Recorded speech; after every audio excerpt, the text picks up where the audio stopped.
For millennia, Armenians created an ancient civilization of builders, healers, scientists, and storytellers at the crossroads of world cultures.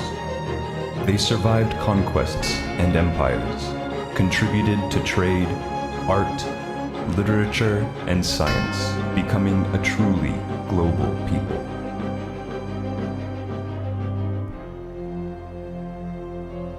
In 1915, under the cover of the Great War, 1.5 million Armenians perished from their ancient homeland, along with their culture and way of life. This was a genocide perpetrated by the Ottoman Empire against its own citizens.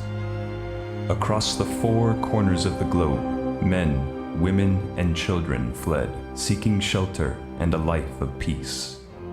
They were determined and resilient. The fortunate ones were saved by unsung heroes who risked their lives. Among the saved children was Aurora Martiganyan, an orphaned 17-year-old survivor of the atrocities. She became the star of Ravished Armenia, the first major motion picture produced in Hollywood about the genocide. Based on her autobiography, Aurora was cast in the starring role, reenacting the trauma of her young life and telling the story of her people. The film premiered to sold-out audiences in Chicago, New York, Los Angeles, San Francisco, and more than 100 cities across the United States, the United Kingdom, France, and Australia. Aurora's autobiography sold several hundreds of thousands of copies. She became an international phenomenon during the silent film era, a symbol of survival, goodwill, and the devastation of the genocide.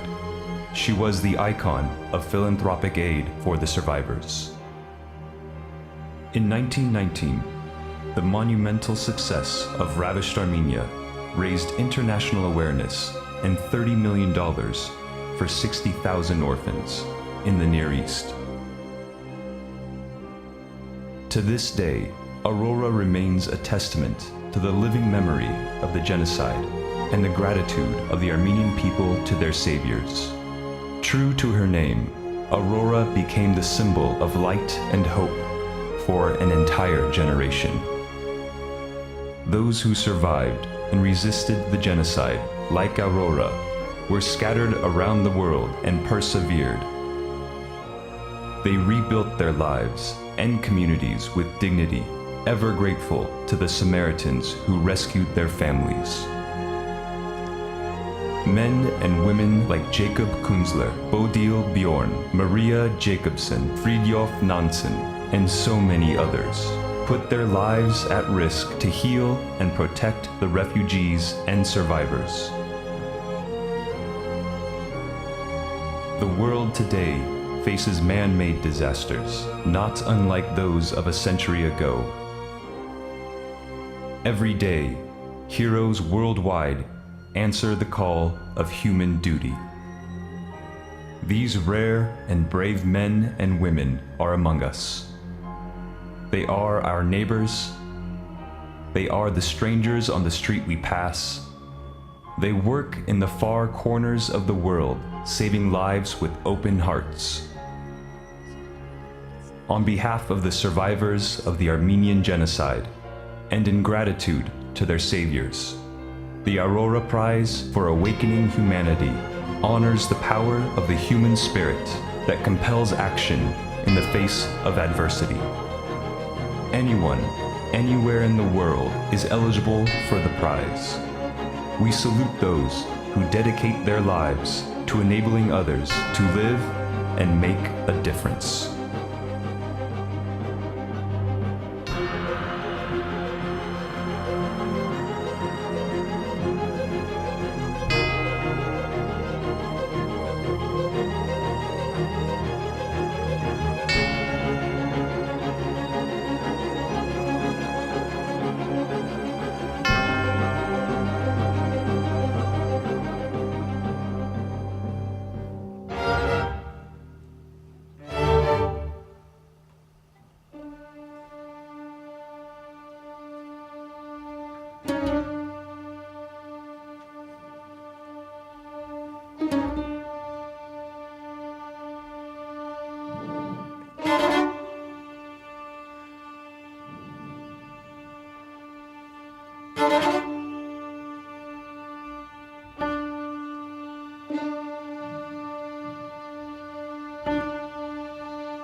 բարեկակներ, երկու ծագերից, մեկը խավարի, մյուսը կիզման, ներկան անգոհ է, անցյալ նանորոշ, գալիքը անստույգ։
Good evening, ladies and gentlemen.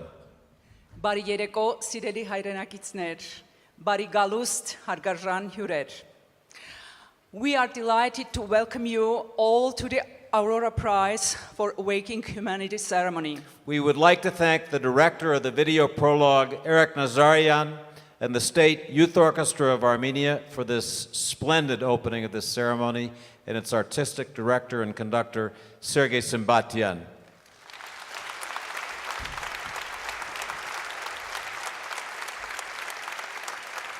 The song Aurora's Dream was composed and produced by Serge Tankian especially for the Aurora Prize.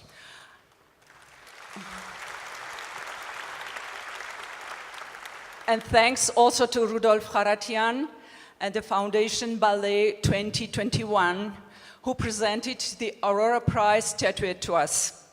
This statuette, crafted by Manuel Movsesian, is fittingly titled Towards Eternity. I would also like to personally thank the founders of the Aurora Prize, Vartan Gregorian, Nuber Afayan, and Ruben Vardanyan, who had a vision of how this prize can change our world and our vision of ourselves so that we reach out to the world rather than turning inwards in our victimization. I am happy to introduce to you my charming co-host, member of the Aurora Prize Creative Council, and exceptional opera singer, Hazmik Papian. And I'm pleased to introduce my co-host, a writer of fiction and non-fiction, and a respected journalist and analyst, David Ignatius, whose family traces its roots back to Carbert. This is the inaugural Aurora Prize ceremony. It is symbolic that it is happening here on Armenian soil. It is on this very day, on April 24th, that we commemorate the Armenian genocide, which led to the deaths of 1.5 million people. No matter how much time passes, the memory of the genocide, the stories of pain and survival live on.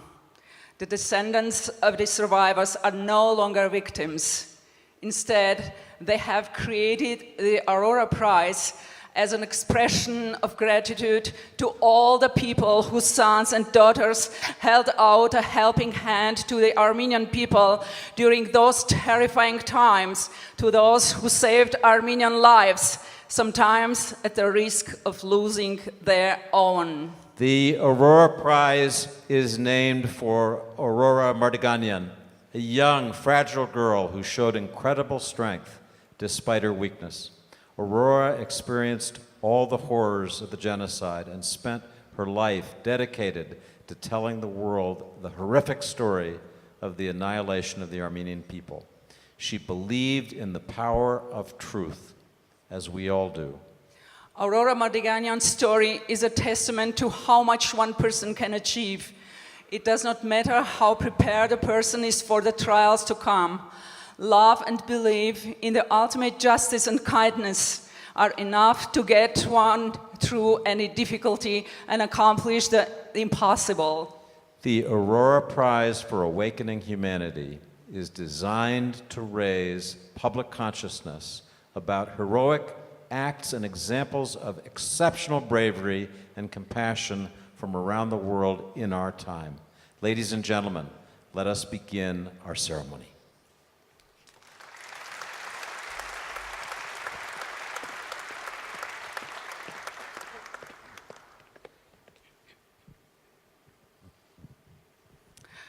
Over the centuries, many beautiful parables and legends about self-sacrifice and helping those in need have been told. They have reached us by word of mouth through scriptures and books. In Armenia, where the written word is cherished, these stories are preserved with an understanding of the power of words and memory.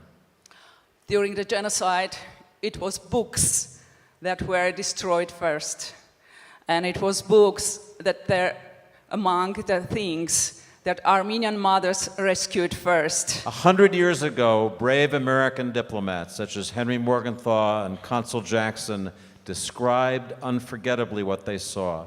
Their record is still invaluable. A century later, courageous observers who see and record the horrors of our world are often journalists. They bear witness for the world. Amongst us, we have a unique individual who risked his life on 3 separate occasions in order to save others. One of these times was in this very building we are in now. His first heroic act was kept hidden for 6 years. It was only thanks to a Russian journalist, his integrity and loyalty to his vocation, that after all, this selfless act of pure courage became a matter of public record. Let us now applaud this legendary hero, Shabash Karapetyan.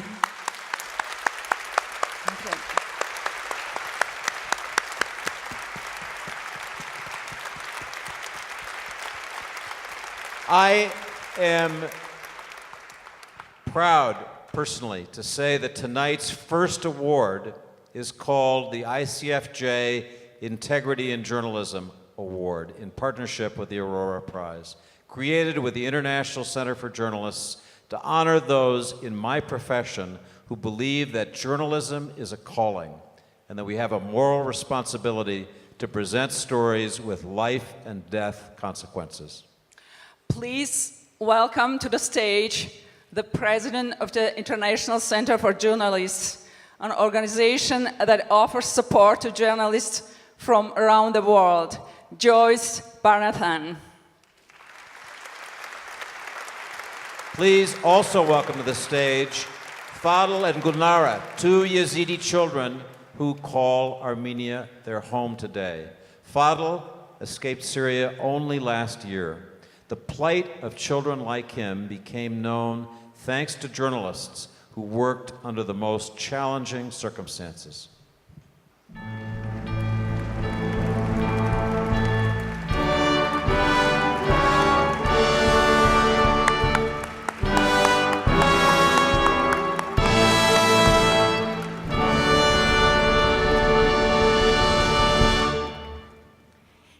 It gives me great pleasure to announce the inaugural winner of the International Center for Journalists Integrity in Journalism Award, which is presented in a new partnership with the Aurora Prize. We both believe that journalism plays a crucial role in telling stories of persecution in hotspots around the world. ICFJ aims to advance high-quality journalism by using new technologies that deepen coverage, expand access to information, and engage citizens in the news process. Over 32 years, we've worked with more than 92,000 participants in 180 countries, including Armenia. We helped create several investigative networks that recently broke the Panama Papers story. Our programs have exposed quack doctors in Nigeria and shed light on drug violence in Mexico. Our people and partners will prove every day that better journalism leads to better lives. This award recognizes courageous reporters who bring humanitarian crises to the world's attention. It honors those who risk their own safety to cover the plight of imperiled communities and who demonstrate an unwavering commitment to integrity, freedom, and justice. At a time when it's never been more dangerous to be an international correspondent, these reporters shed light on dark places and give voice to the voiceless and inspire others to take action to save lives. The winner of the ICFJ Award for Integrity in Journalism is Rukmini Kalamaki, a New York Times correspondent who has exposed some of the most heinous crimes against humanity through her unique storytelling and relentless pursuit of the truth. She has traveled to dangerous places to report on human rights violations, and she's returned with heart-rending stories that reveal the causes, the context, and the impact of human rights abuses. Kalamaki's relentless reporting has given voice to silenced victims. Her work has exposed the horrific institutionalization of sex slavery by ISIS and linked child labor in gold mines in Senegal to banks in Switzerland. Her investigative reporting provides hope that the victims will be heard and protected. As Vartan Gregorian said, individuals matter. She sets the standard for our field. Thank you for your dedication to shining a light on the Yazidi community. Thank you very much.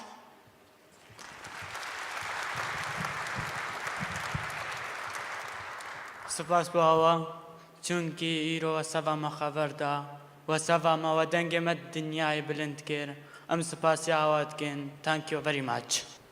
Here's a short film about Rukmini prepared especially for the Aurora Prize.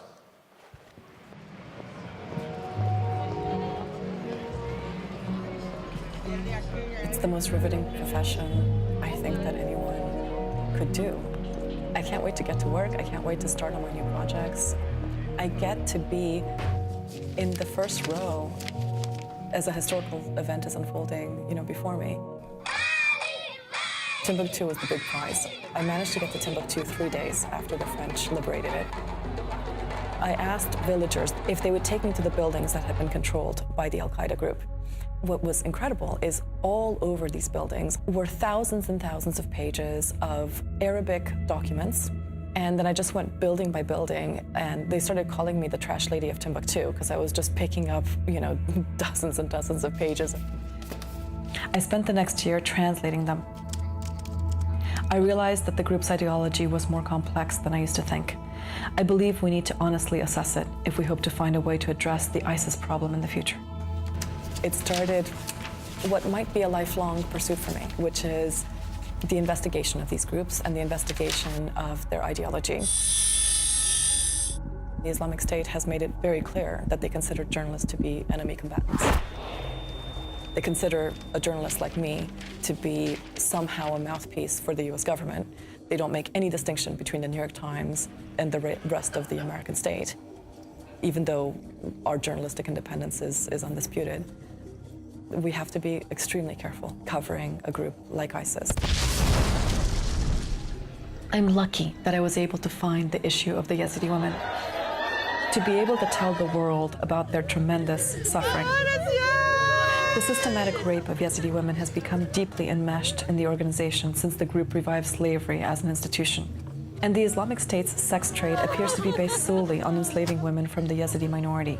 Thousands of women were abused, and hundreds of them have now escaped. I traveled to refugee camps to speak to dozens of them. It gave me an opportunity to properly report their story. My objective is to shine the light of truth on whatever issue it is that I'm covering. It's out of my hands once it's out there. I would surely have liked that my stories on the Yazidi women might have helped bring an end to their suffering, but as a journalist, you're not an activist, right? So all you can do is, when you see a grave human rights abuse, you report it with all your heart as well as you can, and then you kind of hand it to the world. And it's for the world to then take it to the next level.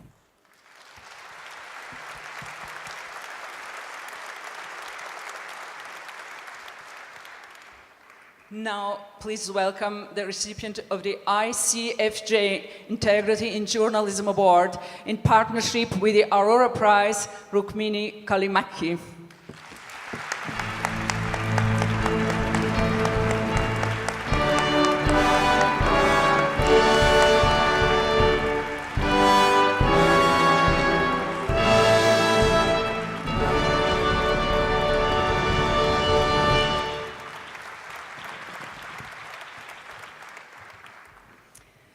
I am honored and humbled to receive this award, and I wish to thank, first of all, the International Center for Journalists, the Aurora Prize team, and the 100 Lives Foundation for this honor. Journalism, in my opinion, is the first line of defense against atrocities. It's journalists who are often the first on the scene after an atrocity is committed. Rarely do the stories we write halt the abuse completely, but they can help awaken the conscience of the world and in that way slow the crimes. Last year, I spent 9 weeks traveling from refugee camp to refugee camp in northern Iraq in order to meet with the women from the Yazidi minority who had been raped by the Islamic State. I could not have done this work without the enormous help I received from the Yazidi community, whose leaders welcomed me into their homes. From the bottom of my heart, I wish to thank Amina Saeed, a Yazidi lawmaker, and Murad Ismail, a Yazidi American who dropped his life in the US in order to do everything he could to help his people. He happens to be with us tonight in this auditorium. I also wish to thank the courageous Nadia Murad, one of the few Yazidi women who has testified before the US Congress with her face unveiled and showing her real name, despite the very real threats she continues to receive from ISIS. She too is here tonight.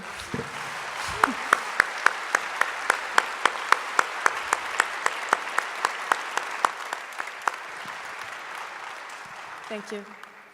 Throughout my time in Iraq, The women I spoke to invited me inside their tents and graciously opened up to me, including about the most uncomfortable and painful details of their ordeal. But many also had a question for me. If I speak to you, they asked, will anything change? If I speak to you, will the rapes stop? This is one of the hard truths of being a journalist. Over and over, I travel to the ends of the earth to sit with people who have endured unimaginable suffering. They hand it over to me in their cupped hands, and then they wait to see what happens. I write my stories with all my heart, and I hand it over to the world, but it is then in the world's hands. I hope that in bearing witness to the suffering of these women, that one day that suffering may end. Thank you. Congratulations to one of the best journalists in our profession. Dear friends, before we proceed, we would like to say a few words about an individual who made charitable giving a duty in his life. Kirk Kerkorian, the legendary Armenian-American businessman, arose from humble beginnings to spectacular success. He was a man who continually excelled in the business world, but he did so with an exceptionally kind heart. Mr. Kerkorian generously donated to help individuals, nonprofit organizations, and countries. He passed away last June, but he left a great legacy behind. Among his last charitable works was a decision to establish Survival Pictures, a production company dedicated to making great films about the human experience while maintaining a charitable purpose. Survival Pictures' first film is The Promise, a love story set against the backdrop of the Armenian genocide. We have with us tonight a very special guest who was charged by Mr. Kerkorian years ago to carry on this legacy. Dr. Eric Israelian is the lead producer for Survival Pictures. Please welcome Dr. Eric Israelian.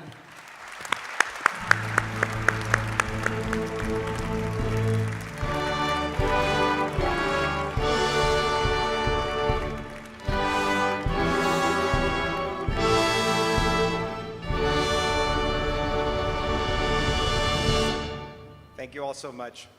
I want to express my sincere thanks to the President, the First Lady, and His Holiness for their attendance and their support of this conference this weekend. I also want to extend thank you to organizers and the founders of the Aurora Prize for making Armenia the heart and soul of humanitarian dialogue in the world this weekend. It's an honor to be invited and to be part of this inaugural event. First of all, I wanted to say that Kirk Kerkorian made all of what I'm about to talk about possible. His business accomplishments, philanthropy are legendary, but he was also a proud Armenian, and he was a champion of the underdog and those who were less fortunate. I'm honored and humbled to have learned from him, and it's also an honor to be before all of you today and share the stage with the inspirational humanitarians you're going to be hearing about. As a physician, I was initially trained to focus on helping one person at a time. And then over the years, I've been blessed to have been given different responsibilities. And now I feel that it is my duty to also focus on communities, populations, and making a difference in the world. I am now a firm believer as well that we can use all forms of artistic media to heal, to enlighten, and to also support charitable causes. We can create art, not only to tell stories, but move people, to have social impact, and to hopefully make the world a better place. When we first created Survival Pictures, we planned for all of our proceeds to be dedicated to nonprofit causes. And despite the fact that there has been an orchestrated campaign of censorship over time to prevent awareness of stories about injustice, we are all here united today against such tactics. Kirk never asked anyone for anything, but I encourage all of you to support our projects, to follow us on social media and Twitter, and to promote the work so that we can start a chain reaction of social good and create opportunities for others to create even more content. Don't let them win. We will also be collaborating on a soon-to-be-announced initiative with George Clooney, John Pendergrast, and the leadership of Not on Our Watch. Let's not let this just be a bumper sticker when we say never again. The Promise is a story about love, hope, and survival. Thank you, Eric. Wow. Now we have the pleasure of a second performance from the State Youth Orchestra of Armenia. They will perform the finale from the Symphony of Bells by Aram Khachaturian, one of the most accomplished Armenian composers of his time.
Many thanks to the orchestra and Sergei Symbachian for that wonderful performance.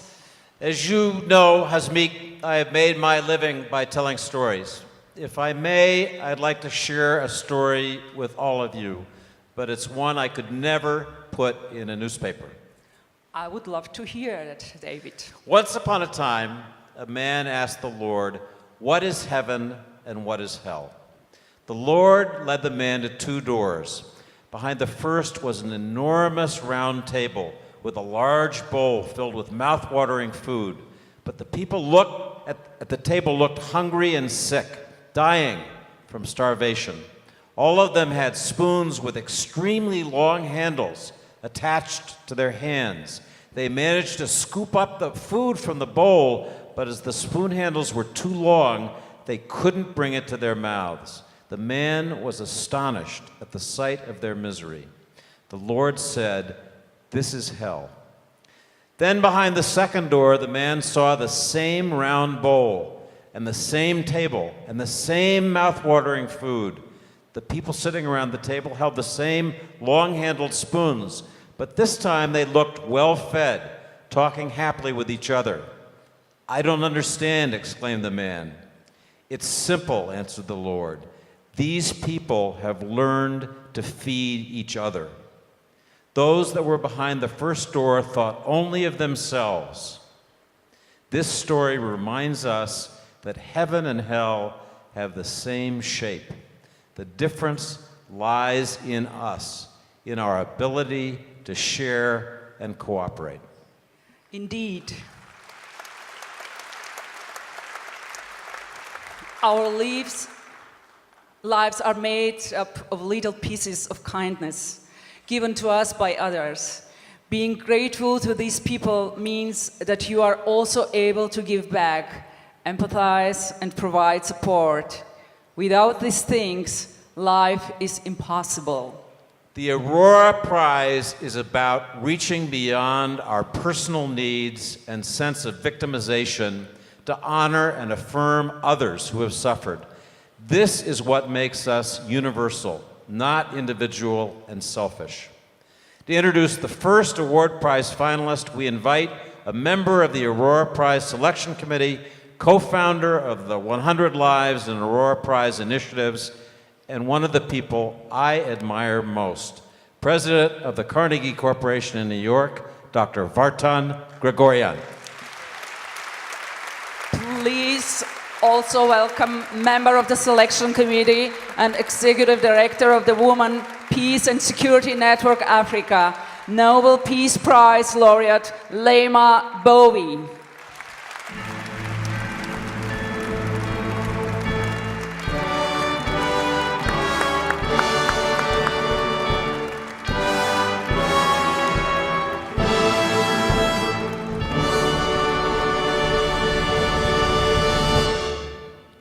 We have been overwhelmed with the level of response to Aurora Prize nominations. We've received 186 nominations from 27 countries in 6 languages, and a total of 86, and in order to do justice to these applications and nominations, we have done the following. To review these nominations, the prize gathered together an extraordinary group of people to form the selection committee, a group of like-minded people who, with commitment to humanitarianism in all its forms, a group of people that I'm proud to call my friends. We're very grateful to welcome so many of them to Erevan this weekend. One of those, sadly, is not able to join us as the co-chair of the selection committee.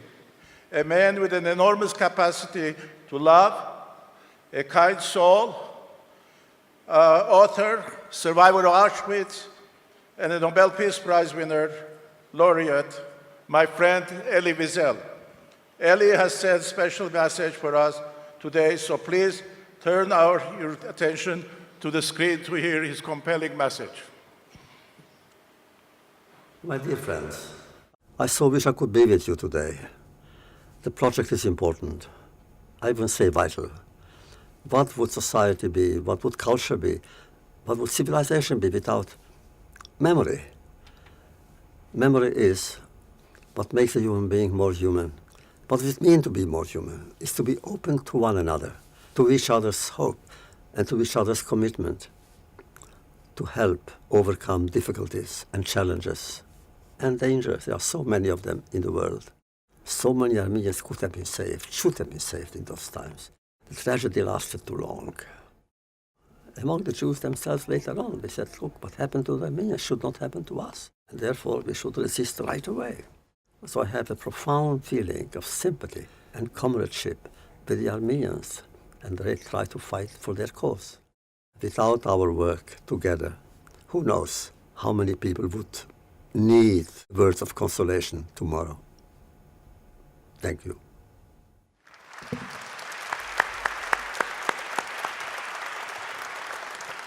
Unlike the authorities, she had no power. The police do not respond to her. She has struggled to secure the influence of the judiciary. She has no enforcement agencies at her disposal. Instead, it is the kindness in her heart, her indomitable spirit, the compassion for the downtrodden, and her moral authority that gives her the strength that she needs to help to free people from the slavery of bounded labor. Let us now watch an exclusive video about the first finalist of the Aurora Prize, Sayyida Fatima.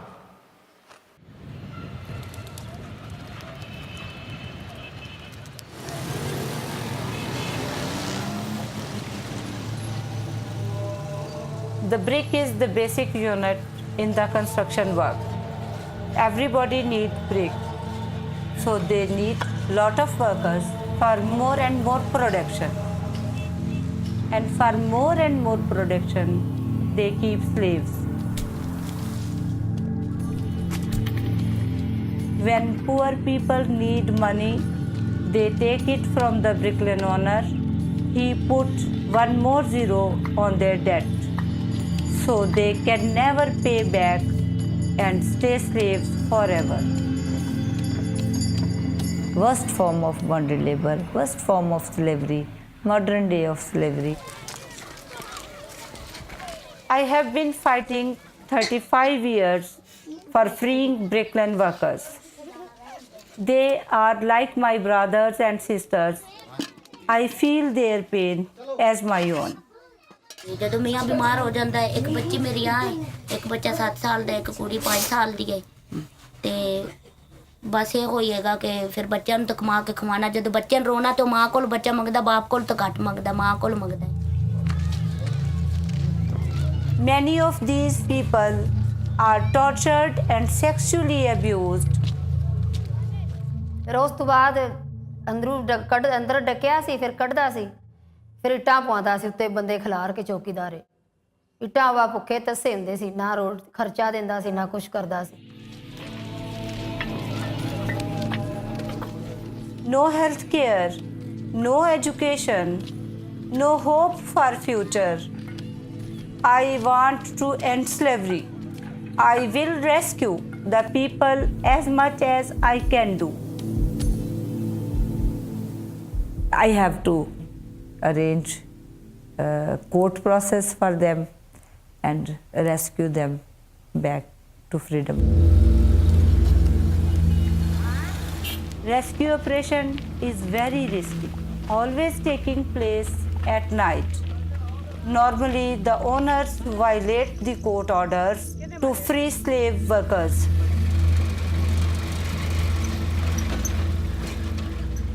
Corrupt police is on their side. So I also have to bribe officials to ensure the rescue.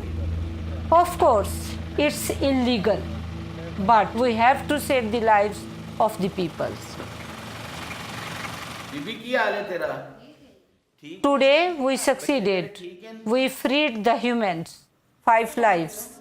A family is reunited.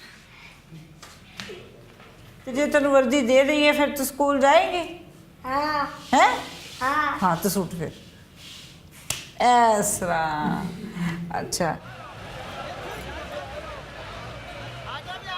After release of slaves, I am doing their rehabilitation.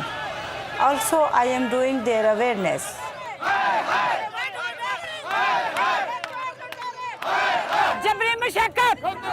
I believe workers should demand their rights.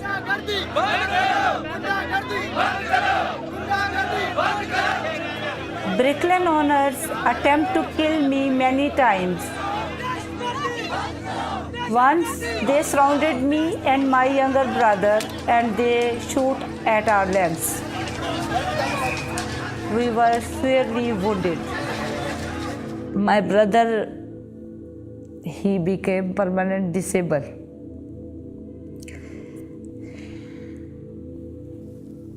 Sorry.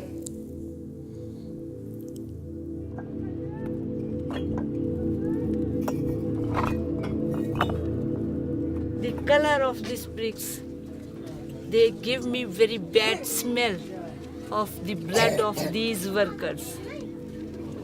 And humiliations, sexual abuse. So this color, I hate a lot this color.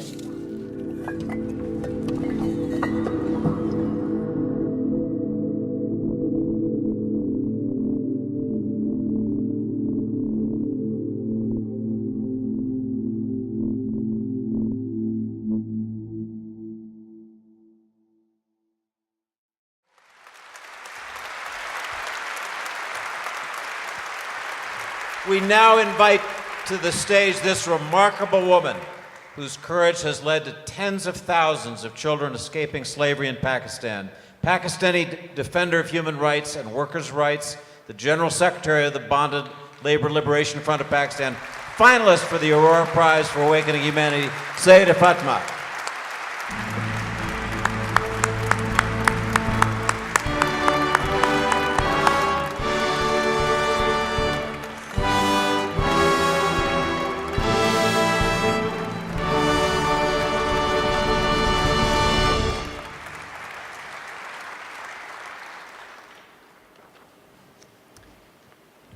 It's great honor and pleasure strengthen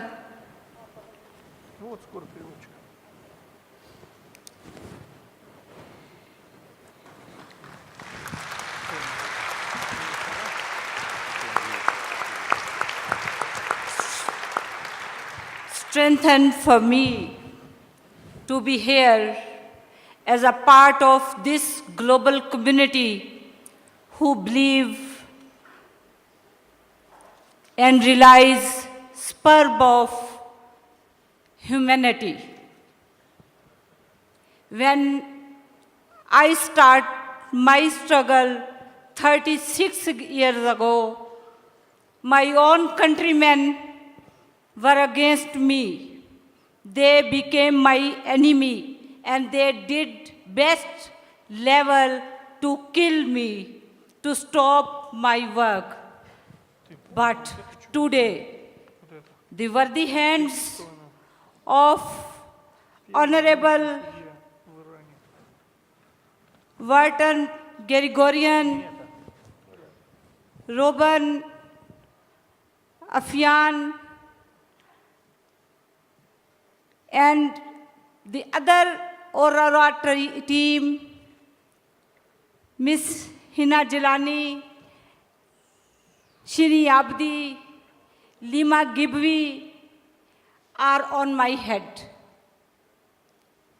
And the support from this global community, I am here, I am inspired from Madame Aurora. She is alive. Live long.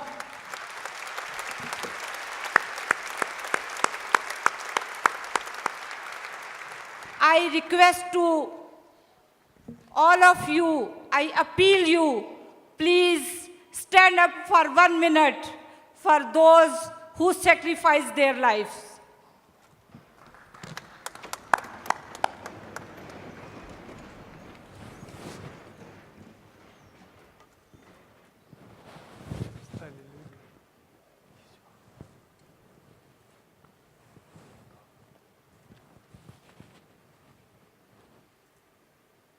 Thank you.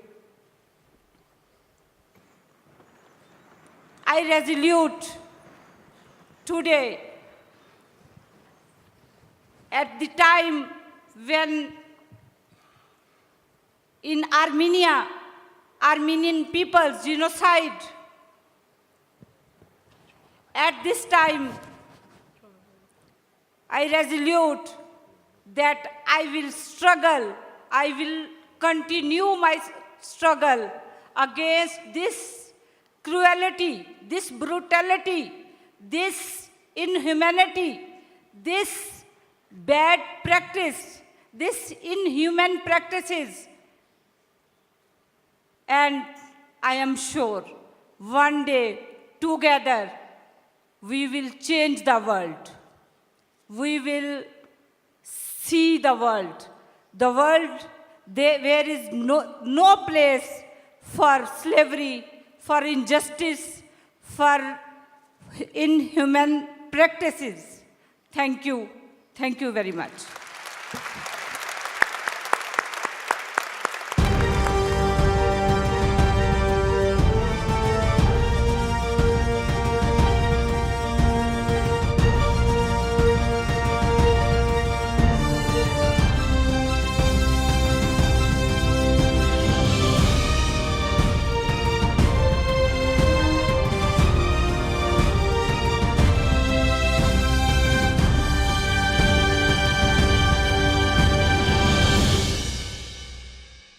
As Vardan Grigorian said, not all the members of the selection committee are able to be present with us today. However, distance cannot dampen ties as strong as these, and so they join us in spirit tonight through their messages of support and unity. Please turn your attention to the screen once again to hear from the former United Nations High Commissioner on Human Rights, former President of Ireland, Mary Robinson. Good evening.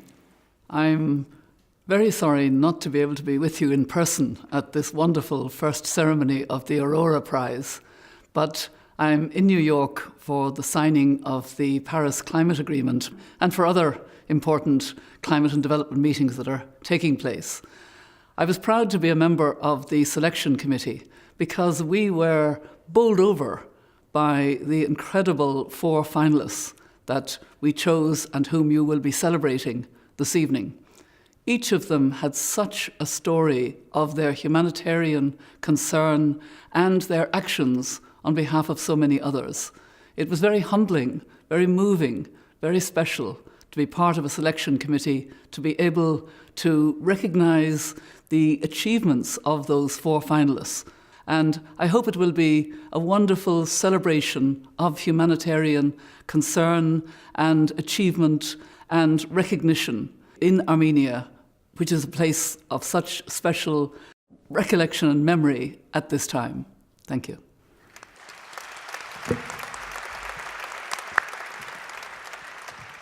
David, I liked your story about heaven and hell. Thank you. If I may, I will try and tell you, in my opinion, a no less spellbinding legend. The story took place in Thailand. Once upon a time, an incoming tide brought many starfish out of the Indian Ocean. The low tide came around, and many of the starfish were stranded, drying out under the sun. Meanwhile, a horde of young boys was running along the beach. One of them started picking up the starfish and carrying them out of the sea so that they could continue to live. The other boys were amazed. Why are you doing that? That's just foolish. Look around. There are millions of starfish here. The whole coast is simply covered with them. Your efforts will not change anything. The boy picked up another starfish, thought for a moment and said, "No. My efforts will change a great deal for this starfish." And he carried it back into the sea. The boys looked at one another, and they all started to pick up starfish and carry them into the sea. I understand you have speak about the starfish. One by one by one. That's how we do good in the world. This parable is consistent with the life principles of the next Aurora Prize finalist, an American doctor working in a hospital near Gouda in the Nuba Mountains of Sudan.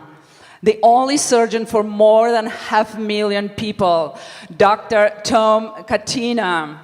To recognize our second Aurora Prize finalist, please welcome member of the Aurora Prize Selection Committee and President Emeritus of the International Crisis Group, former Foreign Minister of Australia, Gareth Evans. And Shirin Ebadi, Nobel Peace Prize laureate, human rights lawyer, and Iran's first female judge.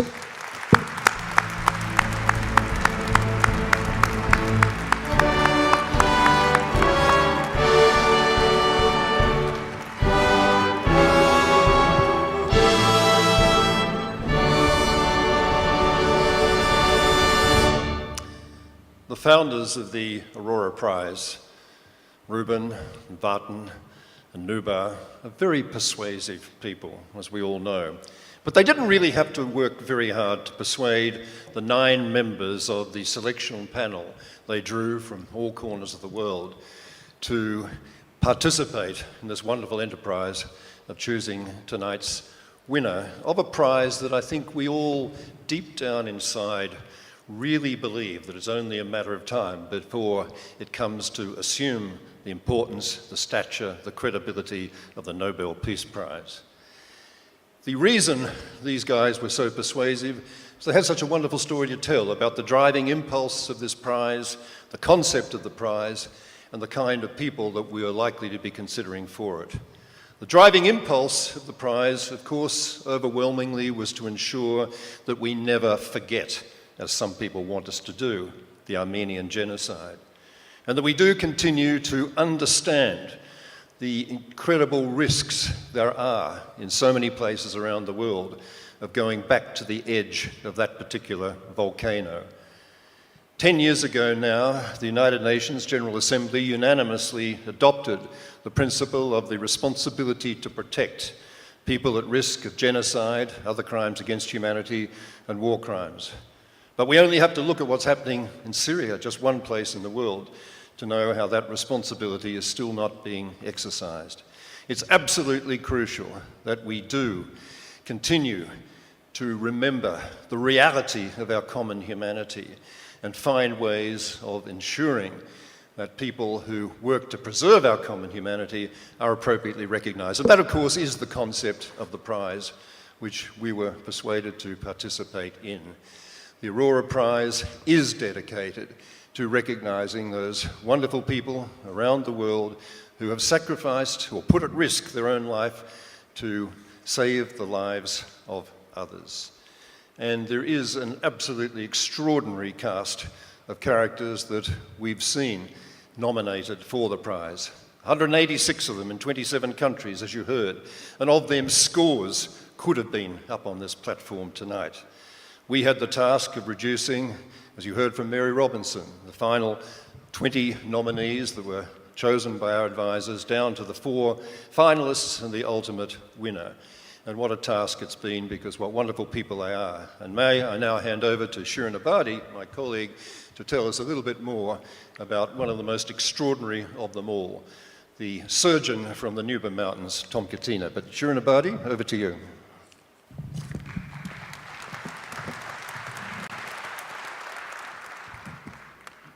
شهر جنگ زده ای رو تصور کنید که هر لحظه بمب‌های فراوان بر سر مردم می‌ریزد، خانه‌های بسیاری ویران شده، تعداد زیادی کشته شده و مجروحند. Imagine a war-torn town where every day people are subjected to bombing raids, where every day the whole blocks of houses are decimated and people are wounded and injured. در چنین شرایطی هر کس به فکر این است که از موقعیت خطرناک فرار کنه و جان خودش و خانواده‌اش رو نجات بده. Under such circumstances, every individual would be thinking about fleeing this scene of horror in order to save his or her own life and the lives of their families. و بیماران زیادی هستند که احتیاج به درمان و دکتر دارند، اما در این شهر فقط یک دکتر باقی مانده. And imagine those truckloads of casualties piling up, and there is only one doctor to deal with all these injured people. در شرایطی که همه فرار کردند این دکتر 24 ساعت و در 7 روز هفته کار میکنه تا جان افراد بسیاری رو بتونه نجات بده. In such circumstances, where all people with medical ability seem to have fled the scene, yet this doctor has stayed and he's devoting his life to saving these people's lives, working around the clock. او آخرین امید مردم شهری است که زیر بمباران باقی ماندند. And he is the last hope of the people who are subjected to these atrocities. و او هرگز حاضر نیست این شهر رو رها بکنه و با قبول تمام مخاطرات برای خودش و خانواده‌اش در این شهر مانده. Yet he's refused to abandon these desperate people, and despite all these atrocities and threats to his life, he's remained behind to help them. حتی الان هم در اون شهر دکتر دیگری نیست و به همین دلیله که نمیخواست بیمارانش رو رها بکنه، نتوانست در این مراسم شرکت کنه. As a matter of fact, the reason he has been unable to attend this ceremony is that he remains the only doctor and he did not want to abandon his people to come here.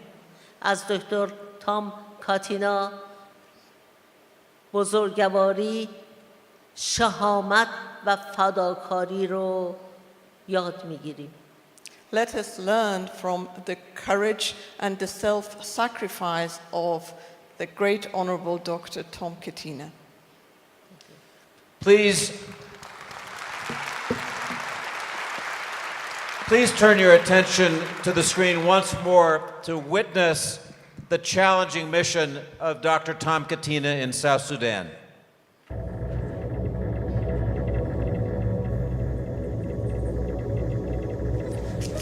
The mountains is a place which had and has extremely limited healthcare, both in terms of facilities and healthcare personnel. It's sort of virgin territory. When we first opened, it was March 2008, and during that period, that was in the peace time here in Sudan.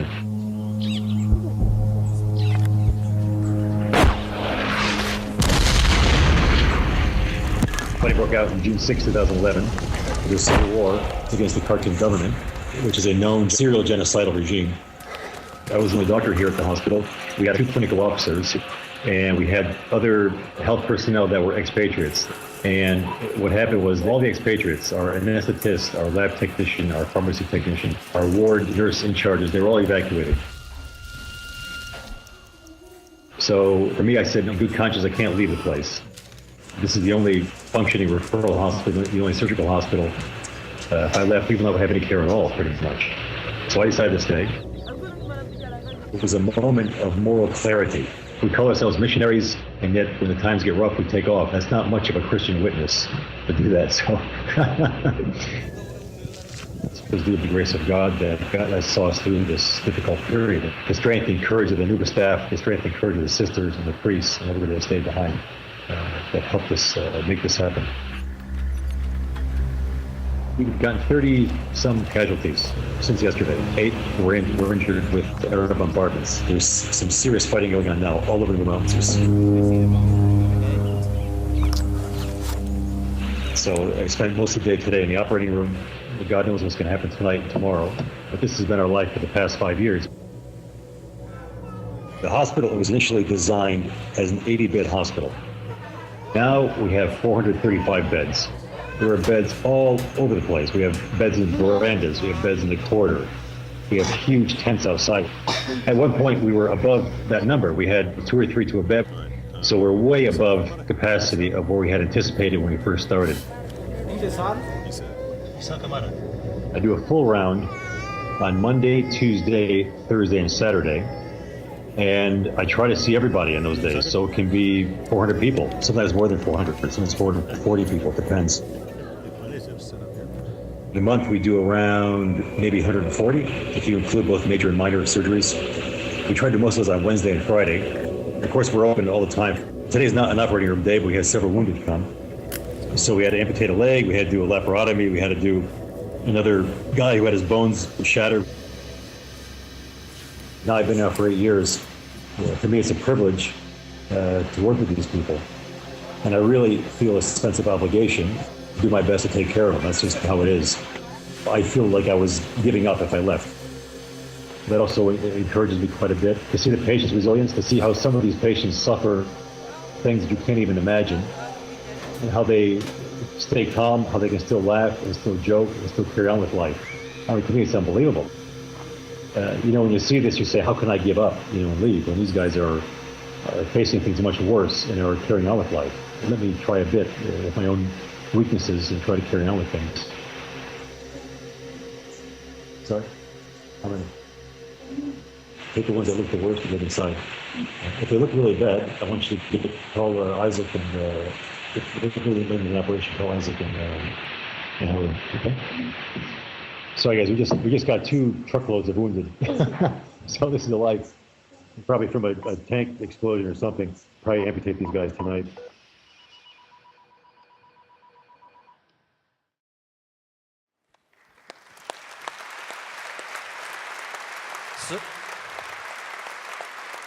So powerful. Unfortunately, Dr. Katina could not be here with us today, as was mentioned, because he's doing that work. But he's recorded a video message for tonight's ceremony. Good evening, everybody. I'm very sorry that I can't be with you there this evening. I'm doing this by Skype. In the back of my mind, I hear some vehicles coming with some wounded people, so I've got to rush off. And first off, I'd like to thank the Aurora Prize Committee, of course, for this really wonderful award. I really think it's a wonderful thing you're doing, and I'd like to encourage you to continue on with this. I know this is the inaugural year, and I think it's a wonderful idea. And I want to thank you for this great honor. Here with us today is his niece, Michaela Catena, a distinguished environmentalist. Michaela, please join us on stage.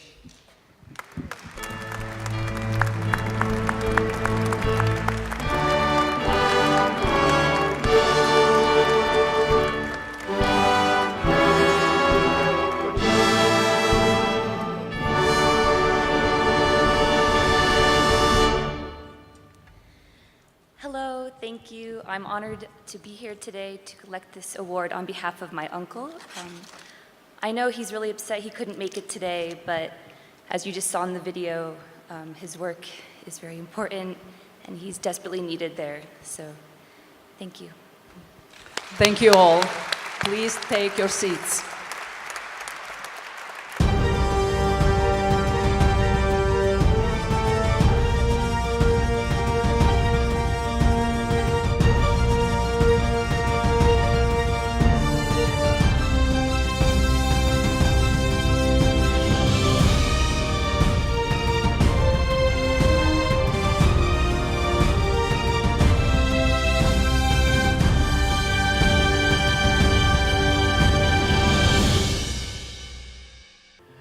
If I may, I will take you back to the distant past. To another Aurora parable. And let's tell this one together. With pleasure. One sunny day, a handsome young man was standing in the town square and proudly boasting about having the most beautiful heart. It was really perfect, not a dent, not a scratch. Everyone in the crowd agreed that this is the most beautiful heart they had ever seen. Suddenly, a young boy stepped out from the crowd and addressed the young man. Your heart does not come close in beauty to that of my grandfather. The whole crowd turned to look at the boy. His grandfather quietly turned to leave. The young man laughed. This cannot be. An old heart cannot be beautiful. You see, your grandfather leaves so as not to embarrass you. The old man paused, looked at his grandson, and revealed his heart.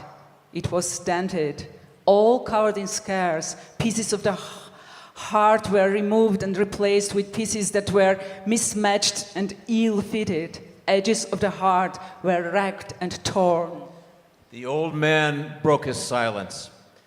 Your heart looks perfect, but I would never swap my heart for yours. Every scar on my heart represents a person to whom I gave love, a part of my heart. And that person gave a part of theirs to fill the empty space in mine. But because pieces of different hearts do not fit together perfectly, the edges of my heart are torn. I keep them because they are a memory of the love that we shared.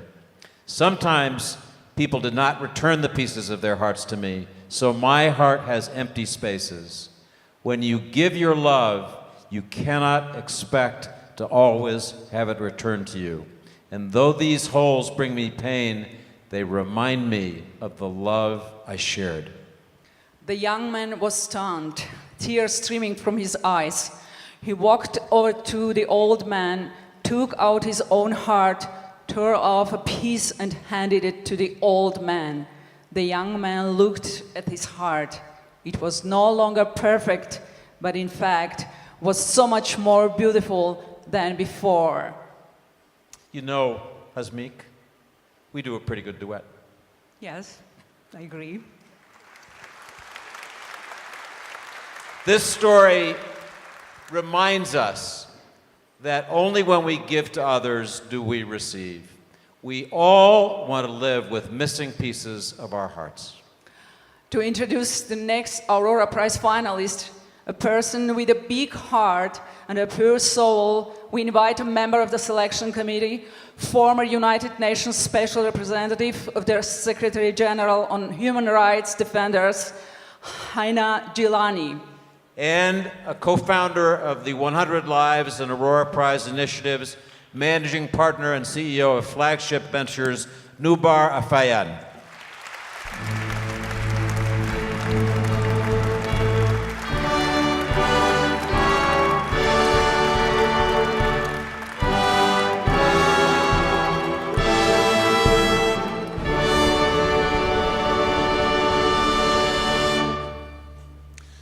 Over the course of the last year, I've read so many inspiring stories. In reading these stories of our nominees and our finalists tonight, I've discovered the same spirit of humanity that moved the 2 German officers who saved my grandfather's life in defiance of their superiors' orders during the Armenian genocide 100 years ago. That defiance, that commitment to the human spirit is what we're here to celebrate today. Stories of people who have dedicated themselves to preserving life and to advancing humanity.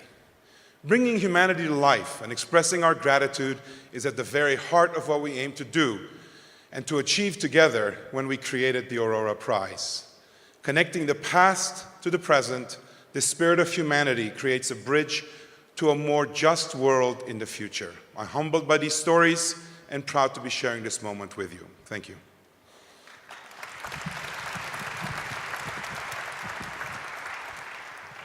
It is my privilege tonight to introduce and honor Father Bernard Kinby, another Aurora Prize finalist whose work and personality matches the vision and the inspiration of the founders of this prize. Dr. Bernard is from the Central African Republic. He works in extremely complicated and difficult circumstances. So much so that when the Aurora Prize film team wanted to make a video on him, they couldn't even meet him. Ladies and gentlemen, the Central African Republic is a dangerous place. Yet, every day in the morning, Father Kinby opens the doors of his mission to help those who seek his support. And this he does because of his motivation to help humanity. This he does because of the generosity of his spirit. And he does this in the face of fear, in the face of threats, yet he refuses to be intimidated by factionalism, prejudice, or intolerance. There are no words really enough to define the kind of work and the service that he gives to humanity. All I can say is, these are the people who will never stand down. Congratulations, Father Kinby. The following film that tells the story of the next finalist for the Aurora Prize was made out of archival footage and an interview with Father Bernard himself.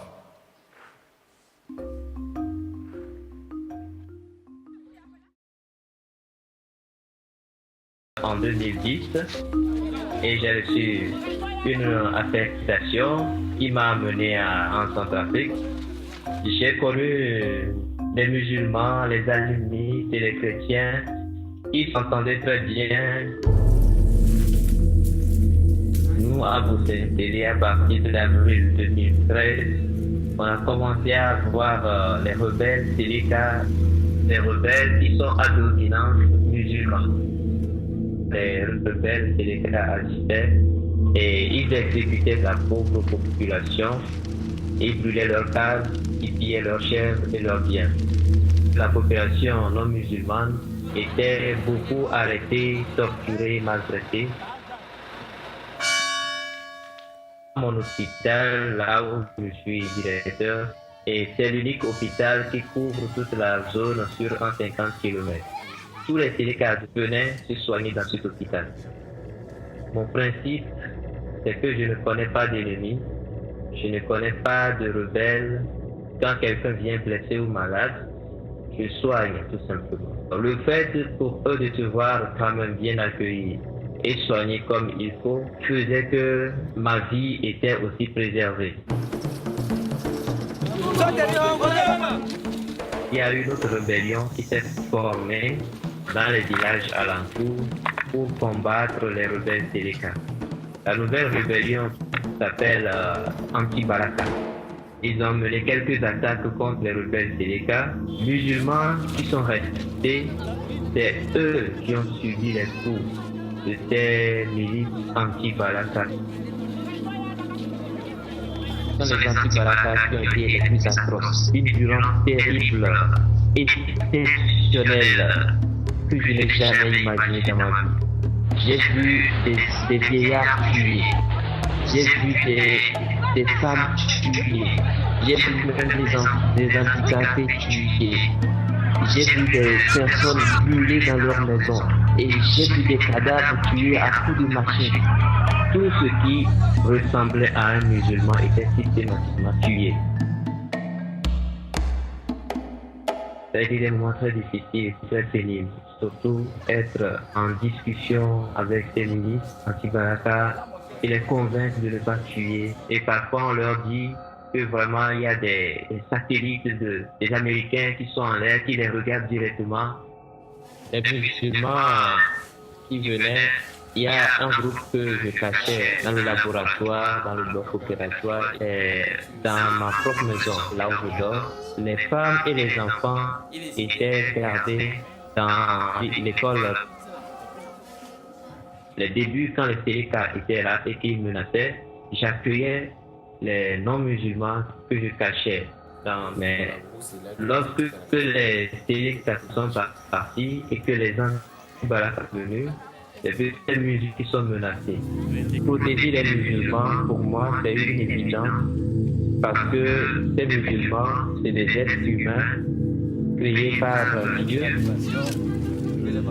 Pour moi, la religion, c'est pouvoir donner sa vie chaque jour pour toutes les personnes qu'on rencontre, même lorsqu'on lui cherche du mal. C'est toujours l'amour qui brise les murs de la haine et de la division. C'est l'amour et le bien qui apportent le salut à l'humanité.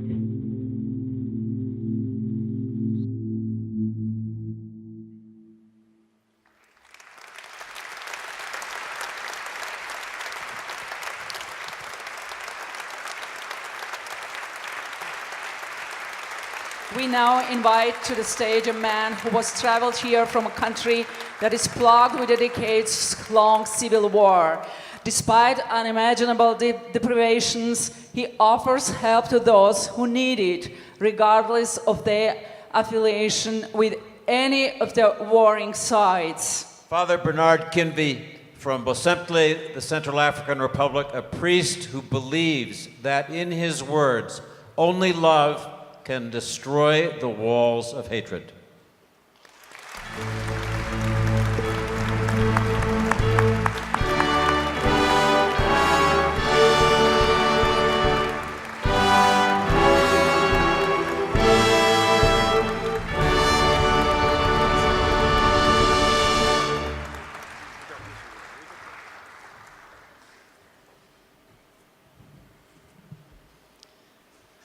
Je suis très honoré d'être parmi vous ce soir à cette grande célébration de l'amour. I am extremely honored to be here with you tonight and share in this celebration. Cette célébration me confirme que seul l'amour peut détruire les murs de la haine. This celebration is proof that only love can destroy hatred. Et cette célébration m'invite à lancer un appel à toutes les personnes qui sont dans cette salle aussi ici aujourd'hui. And this celebration inspires me to call to all of you who are in this room today. Cet appel est tout simple. Nous avons dans nos maisons nos enfants, des personnes qui sont avec nous. Nous avons dans nos quartiers des voisins. Nous avons dans nos lieux de travail des collègues. Pour sauver des vies humaines, il faut commencer par là. Vivons l'amour au sein de notre société pour transformer notre humanité en amour. All of you in this room have at home children, neighbors, colleagues, and in fact, to save lives, the love has to start at home. Thank you, Father Bernard. Nubar and Hina, please take your seats.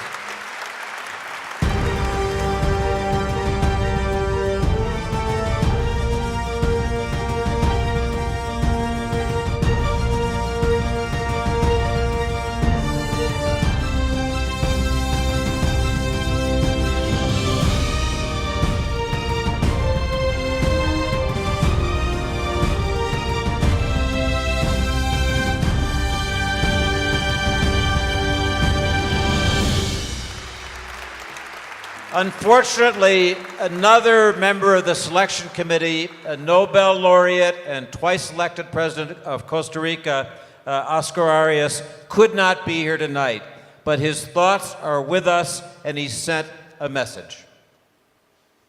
In a world where violence and injustice often seems overwhelming, the greatest gift any human can give another is the gift of hope. We know that sometimes, amidst all the darkness and despair, we will witness acts of selflessness, hear stories of compassion, bear witness to true courage. And when we do, we redouble our efforts to apply these values to our own corner of the world. This is why I consider myself to be forever indebted to the Aurora Prize for Awakening Humanity. Being a part of the inaugural edition of this award has given me not one, not two, but dozens and dozens of reasons to hope. The commitment and vision of the creators of the prize, the wisdom and leadership of the friends and colleagues on the selection committee, and above all, the heroism and perseverance of these remarkable nominees have left me renewed and inspired. I'm so grateful that now the world entire will have the opportunity to hear your stories. I am so sorry I was unable to join you in person today and send you from Costa Rica, a country of peace, my desire that each of you find in Armenia the same hope for the future that you have given to me.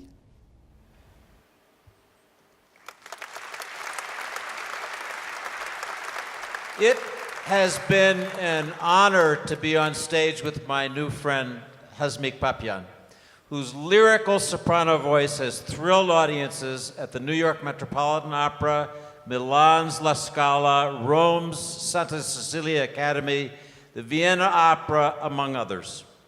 I want to ask Hazmik to share her great artistry with us here tonight. I am a host today to celebrate the work of others, but as they give, how can I say no? Wonderful. Please welcome Hazmik Papian.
Brava, brava, Hazmik. Your singing of Barsak Kanachian's Lullaby reminded me of a book that I recently reread. I was very touched by it, and I want to share my impressions with you. In this memoir, the author wrote about his grandmother in Tabriz. He described some of her favorite folk sayings. Don't insult a crocodile before you cross the river. Those who know much don't talk much. And an unkind word is like a thrown stone. It cannot be called back. And then he had this remarkable passage, which I try to imagine as if heard by a boy of 10. She taught us that earthly belongings are ephemeral. What endures are good deeds and reputation, one's name, one's dignity. She taught us not to envy, because envy tends to deform character. You must not have a hole in your eye, she used to say. That hole is bottomless. It can never be filled. That's what an Armenian boy of 10 heard from his grandmother in Tabriz. That's what we dream we can teach our own children. That boy is now one of the most distinguished academics in the world, a co-founder of 100 Lives and the Aurora Prize, and my friend, Vartan Gregorian. The next finalist of the Aurora Prize for Awakening Humanity is a woman who became a mother for tens of thousands of orphaned children during the Rwandan genocide. She saw with her own eyes brutal murder, yet never lost her commitment to save those she could, and her belief in the possibility of good. Ladies and gentlemen, to recognize the Aurora Prize finalist, we now invite co-chair of the Aurora Prize Selection Committee and one of the founders of Not on Our Watch, filmmaker, activist, philanthropist, and Oscar-winning movie star, George Clooney. And the co-founder of the 100 Lives and Aurora Prize Initiative, co-founder and chair of the Idea Foundation, Ruben Verdanian. George and Ruben, would you join us at the podium?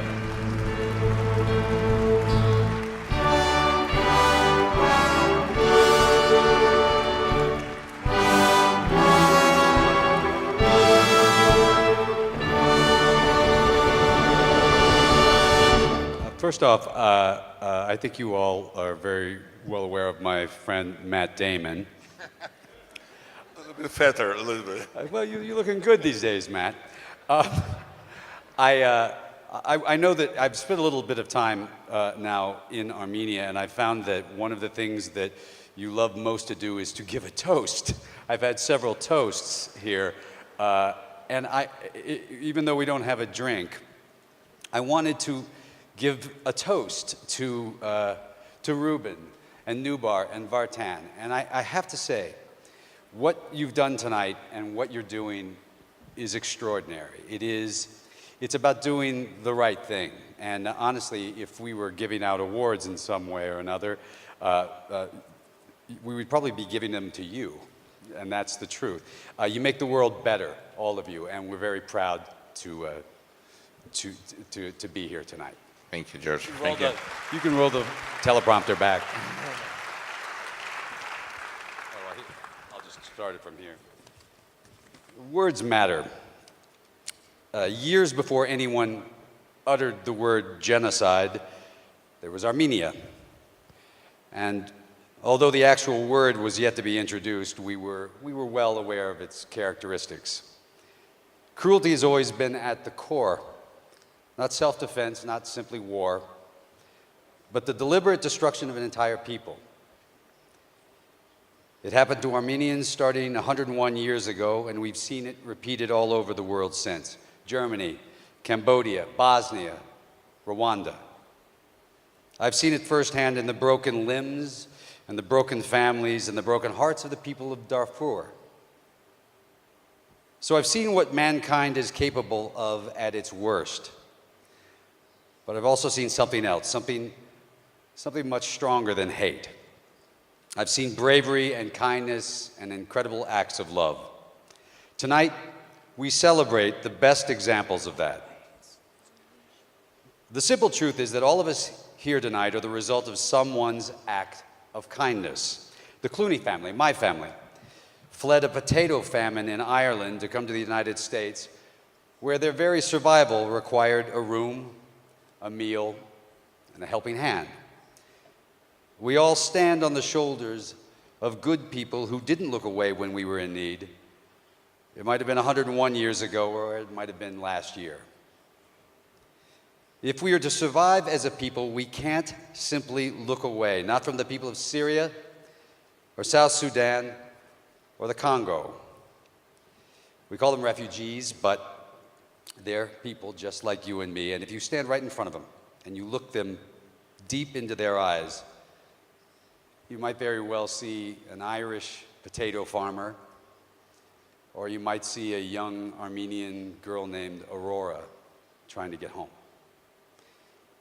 We have all been given this gift of humanity at some time in our history. Tonight's award celebrates heroism and bravery far beyond what most of us could do in a lifetime, much further beyond. And our nominees didn't graduate from some hero school. They were just everyday people who saw a need, and they did something about it, something extraordinary. And so tonight we honor them. And in doing so, we honor the 1.5 million lives that were lost 101 years ago. And we honor those lives by calling their tragedy by its true name. genocide, the Armenian genocide. Hitler once famously said, "But who remembers Armenia?" The answer is the whole world. That's who.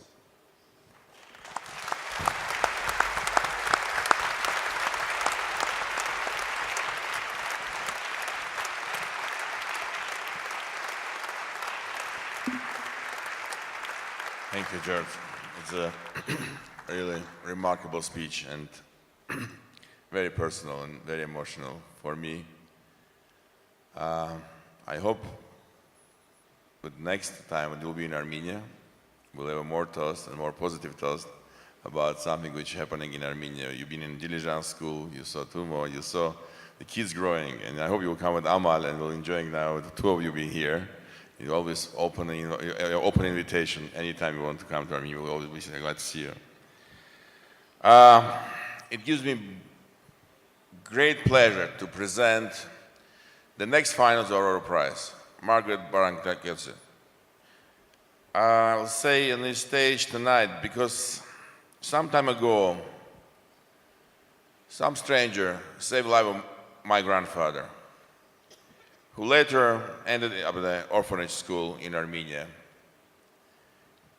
In many ways, not unlike the one run by extraordinary woman, Margaret is a woman who really encouraged and not afraid to stand against the reckless actions taken by men. She stand and she blinded hated to killers. She saved thousands of the orphanage children who were deprived of their parents and amid with the war and AIDS epidemics. She became a mother to all children who was no one left to turn on, or perhaps never did. She reminds us the human spirit and resilience are endless. If one of the committed to the way belief. I want to say, for me, it's a very emotional day. It's personally feeling very difficult to talk because really it was the dream of the Nubar mine of Artan many years ago to make this award in Armenia, especially because I believe we are like nation knows how painful is suffering after genocide, how painful to lose our kids 18 years old in Artsakh now in April, how difficult to continue see the violence around us and see no human behavior. But I think this is why we make us stronger, and the only way if we can give back and help others also. Just think about ourselves is not enough. And I'm so great today in Erevan, in April 24, in a special day for our Armenian nation, we are celebrating the people who really saved the lives of others in other parts of the world. And I want to say thank you.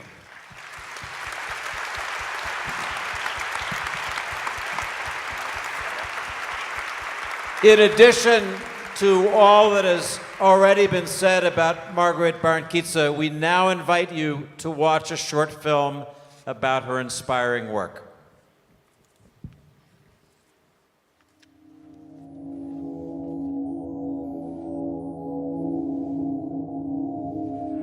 Pendant plusieurs décennies, le Burundi et le Rwanda ont été déchirés par un conflit entre les deux ethnies principales qui sont les Hutus et les Tutsis.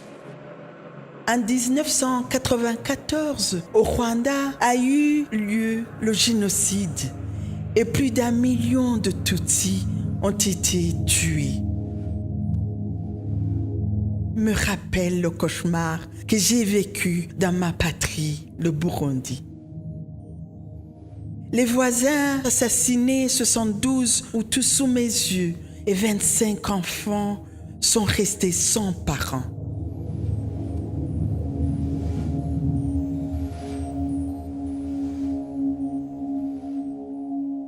Le 12 mai 1994, j'ai créé Maison Shalom pour refuser la guerre, pour refuser le génocide, pour dire nous sommes tous une même famille des enfants de Dieu. Nous avons construit des maisons, des écoles, des ateliers, grand hôpital, le plus moderne au Burundi. Je ne voulais pas que la Maison Shalom soit appelée un orphelinat. Je leur disais, vous êtes des princes et des princesses. Et moi, je suis votre maman.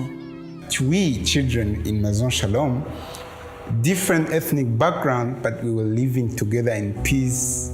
Like our educator, Maggie, her ethnic is different than mine, but she's the one who actually saved me from the situation I was in. Homma sinzi ingene nabimubwira kubera kuri jewe ni nka byose ni papa akaba na mama n'umubyeyi sinzi ingene nabivuga kuri jewe ni byinshi.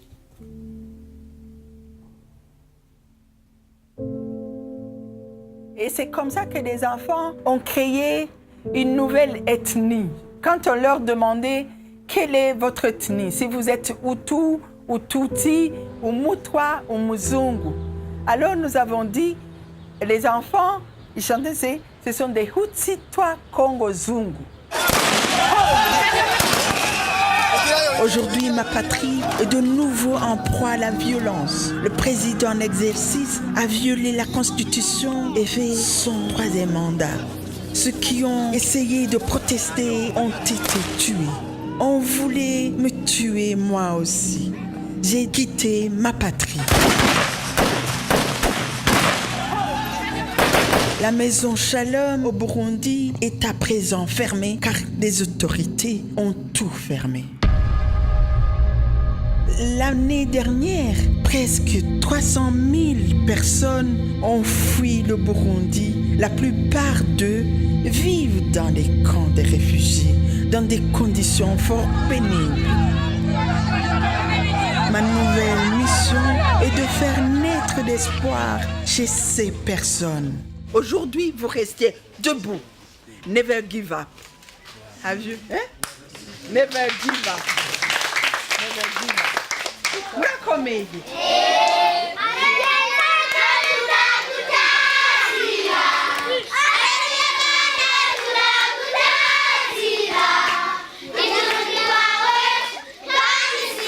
On a fermé nos bâtiments de la Maison Shalom. Ce ne sont pas ces briques. Et je dis à tout le monde, ils nous ont enterrés, mais ils ont oublié que nous sommes des graines.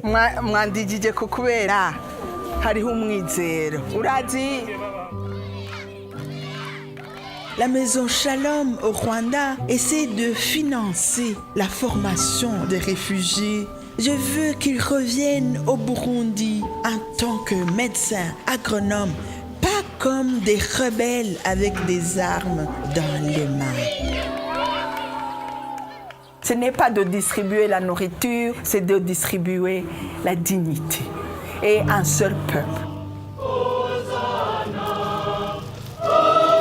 Et nous allons réussir, et nous allons rentrer debout en chantant les chants de la victoire avec les palmiers, comme dimanche passé. Oui, la victoire. La victoire de l'amour sur la haine.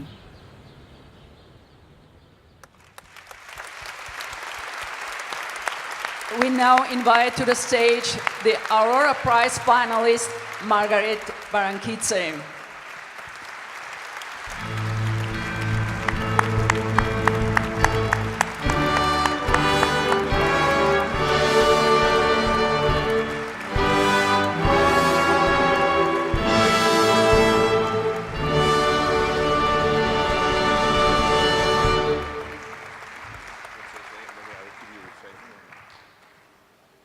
Oui, c'est la victoire de l'amour sur la haine. Yes. Aujourd'hui, malgré ce que j'ai vécu ce matin dans votre mémorial du génocide. Yes, it is the victory of love over hatred, despite what I felt this morning in your memorial. Ce matin, quand j'ai vu ce mémorial, c'est le 24 Ça m'a rappelé, j'ai fui le 24 l'année dernière. Ça fait 1 année que j'ai quitté ma maman, le Burundi. This morning, when I went to your memorial, the 24th of April, it reminded me that is exactly the date when I fled my country. I had to leave my mom, Burundi, on the 24th of April last year. Alors, j'ai vu le chanteur arménien, Charles, mon frère Charles qui est là. J'ai pensé au dernier couplet où il dit « Une lueur d'espoir, une flamme, une envie de prendre ton destin entre tes mains, à bras le corps, Arménia, Hayastan. » And that's when I saw the singer Charles, my brother Charles, and I remember the last words of his song, a glimmer of hope, a flame, the wish to take your own fate in your hands and stand up, you Armenia, Hayastan. Merci peuple arménien, merci, vous m'avez donné le courage de retourner un jour pour chanter aussi l'hymne de mon pays. L'amour triomphera toujours. Merci, merci.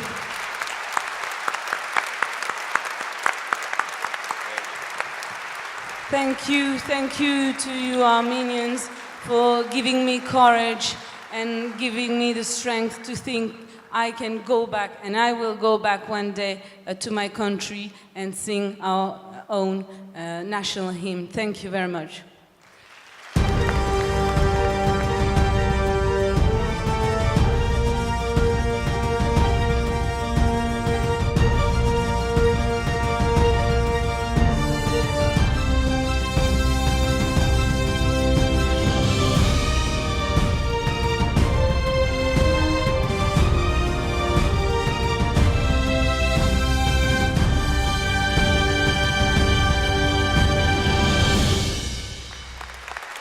Thank you very much. Margaret, could you please stay a moment? We'd now like to invite all of our distinguished finalists to join us on stage, please. Sayyida Fatima. Father Bernard Kinvi David. And representing Tom Katina, Michaela Katina.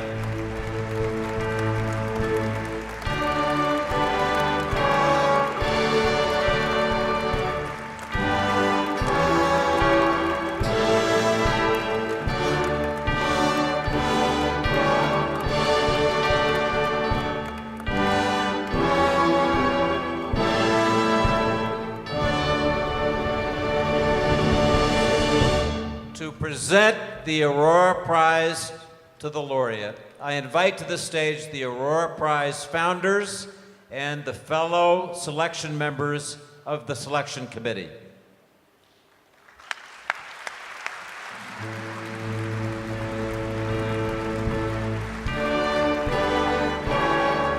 Please welcome back Nubar Afeyan, Martin Gregorian, Garrett Evans, Hina Jelani, Leima Bowie, Shireen Abadi.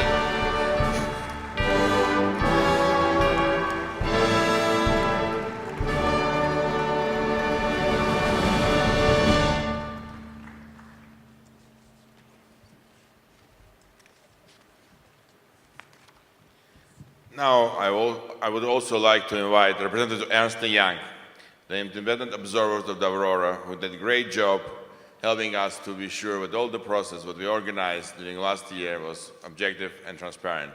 Emma Rakilan and Tal Goldhammer.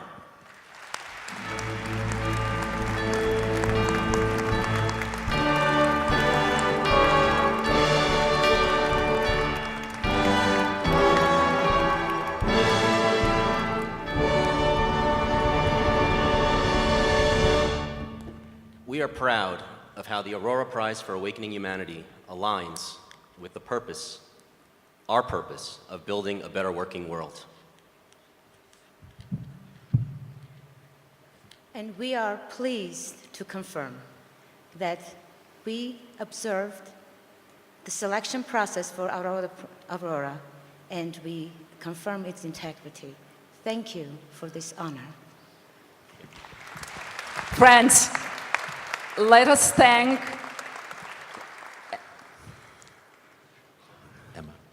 Emma and Tal.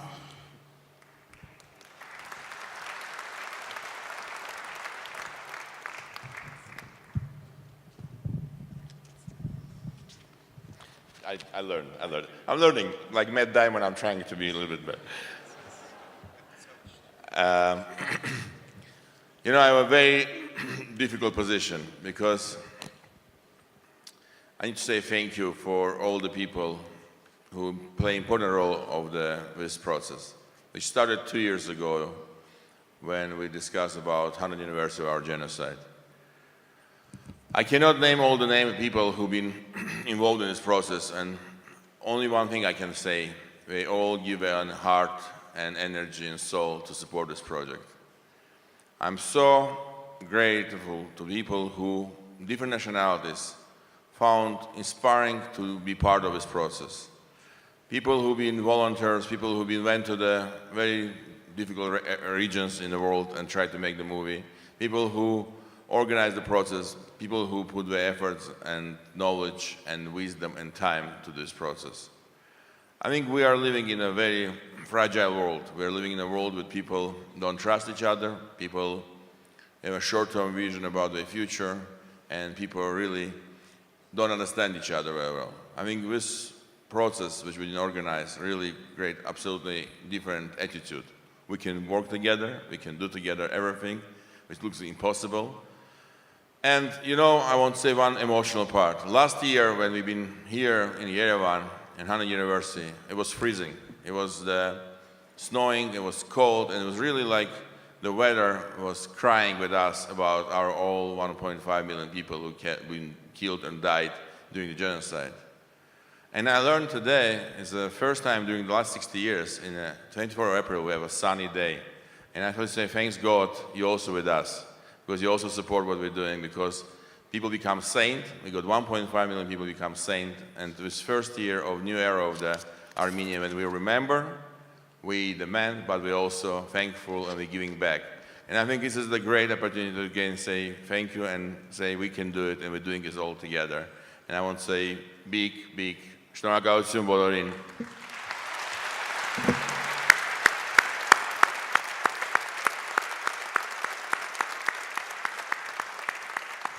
Okay, so here we go. First, I wanted to say that it has been for me, and I hope for all of us, it's been a huge honor to serve on this committee with these incredibly gifted, wonderful humanitarians.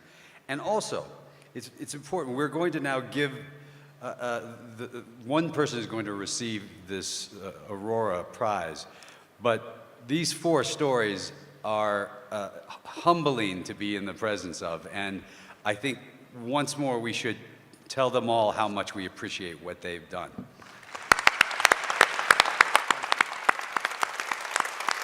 Thank you. Now I do have an envelope, and the very first recipient of the Aurora Prize for Awakening Humanity is going to go to Marguerite.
Well, you said.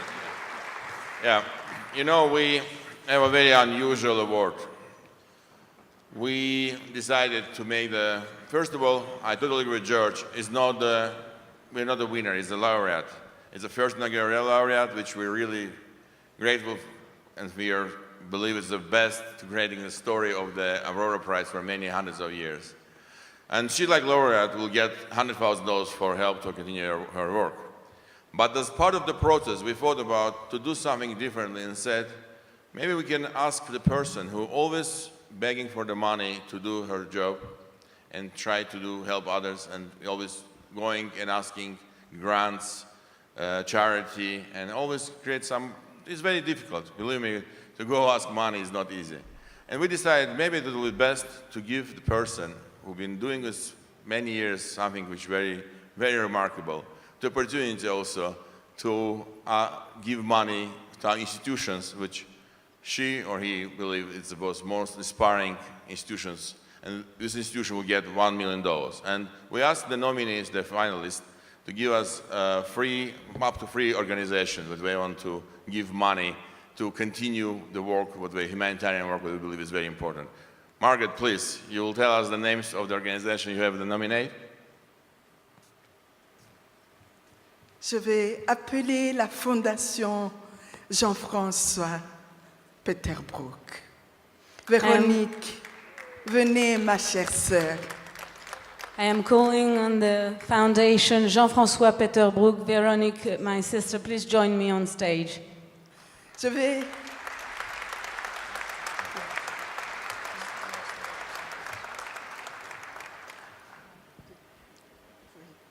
Now we ask the representatives, Patrick Godard, Véronique Peterbroeck-Merlot, and Florence Terrier to come to the stage.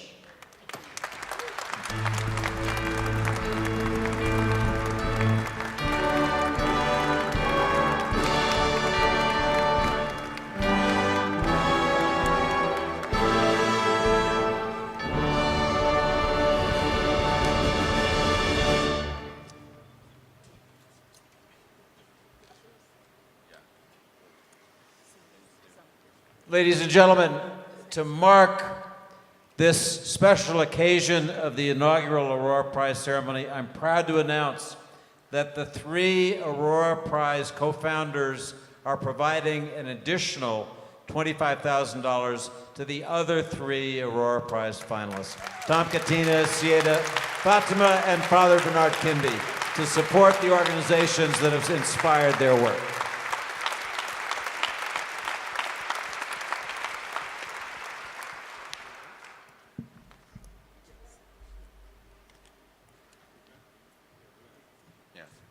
Yeah, please, obviously.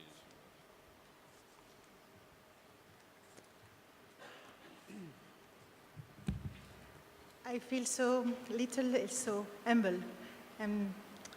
Well, I have no words to say my feelings, I have to say. So, Mr. President, Your Holiness, dear founders of the Aurora Prize, dear co-president and members of the selection committee, ladies and gentlemen, dear friends. As you see, NGOs can do teamwork. It is a great honor for the Fondation du Grand-Duc et de la Grande-Duchesse du Luxembourg, la Fondation Jean-François Peterbroeck, et la Fondation Bridderlech Deelen that Maggie received the Aurora Prize. We embrace it with gratitude, humility, and respect. Thank you for this generous act towards humanity.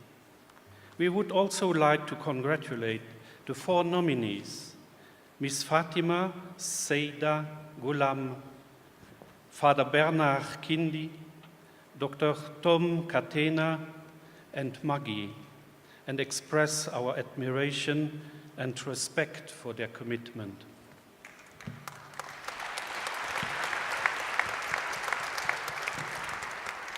Maison Shalom, Maggie, it's a long story. First, a story of deep friendship between people for more than 10 years. Thank you for your trust, Maggie, our dear sister. Next, a story on courage and commitment. A story of an exceptional woman helping the future of her country, Burundi. Since 1993, and through often risking her life, Maggie has dedicated her time to the thousands of orphans victims of violence and civil war that ravage and unfortunately continues to ravage her country. Through Maison Shalom, Maggie rescues, soothes, restores, hope, and reconciles children from different ethnic groups who had lost everything. Maison Shalom is also the story of a message of forgiveness, reconciliation, and peace. A message that gives hope, that creates a new generation of young people educated in solidarity, forgiveness, and respect beyond any ethnic and cultural background.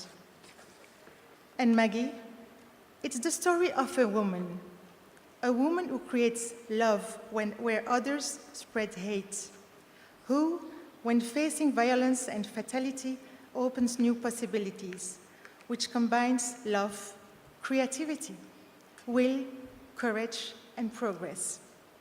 Finally, Maison Shalom, Maggie, is the story of a country, Burundi, where hate will not prevail. La Fondation du Grand-Duc et de la Grande-Duchesse du Luxembourg, la Fondation Jean-François Peterbroeck et Bridderlech Deelen are particularly proud to be part of this amazing story. As you know, since April 2015, Burundi has been shaken by a major political and security crisis.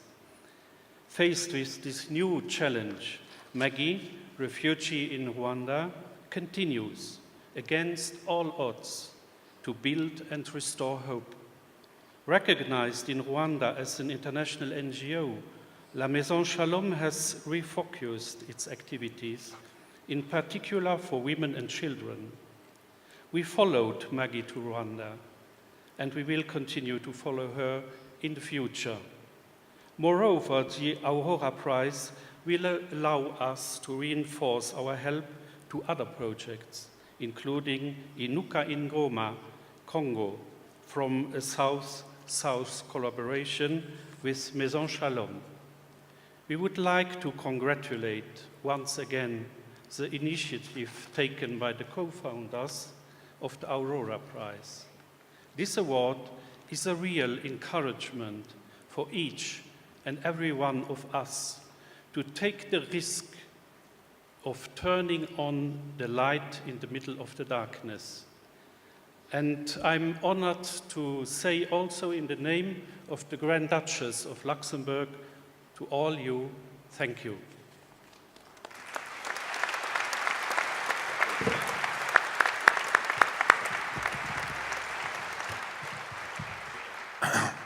Before I will invite on the stage very special guest who is today with us, I would like to now liberty expressing what I'm sure we're in opinion of all present here tonight. And thank you for the special, our hostess, who did a great, fantastic job. And I want to say you have been remarkable doing Hasmik Papian and David Ignatius for all these days, despite all the difficulties. I want to say thank you very much for what you did for him.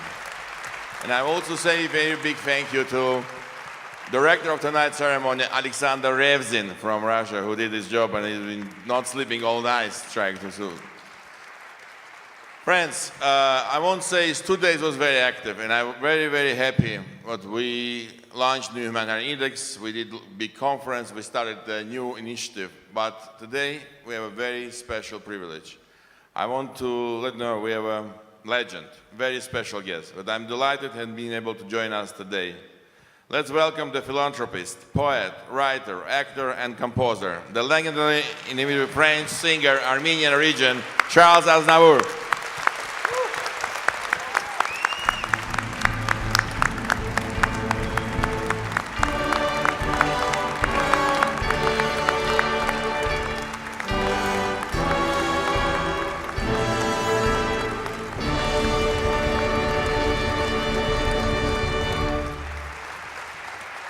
հայերը շատ մեծ չեն, ես փեմի վրա ավելի գարջ միկրոֆոն ունիմ։ Գսպասեք, որ հայերեն ջար մդամ, բայց հայերենս գեսկադար հայերեն է, ինչու գեսկադար, կխոսիմ, ընդանեկան հայերեն մոնիմ, մեկ գեսը հայերգս ախացխացի, սեր լեզուն գոսի, էստեի լեզուն, մայրիգս ադաբազարցի, թուրքահայերեն գոսի, և ես բեմի վրա հայերեն չեմ խոսիր, արդեն ֆրանսերենա չեմ խոսիր, անգլիերենա չեմ խոսիր, երբ որ բերանաց կպանամ, երկելու համար է։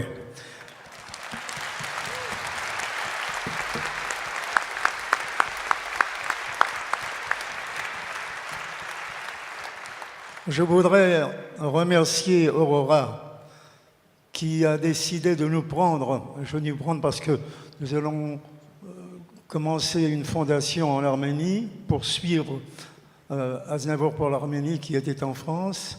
Ils nous prennent sous leurs ailes, avec l'accord bien sûr du gouvernement arménien. Et comme nous sommes lointains, ils vont beaucoup s'occuper de moi. Moi, je suis un peu comme les enfants avec les fondations. Il faut qu'on s'occupe de moi parce que j'ai trop d'idées et pas assez de temps. Parce que français aussi,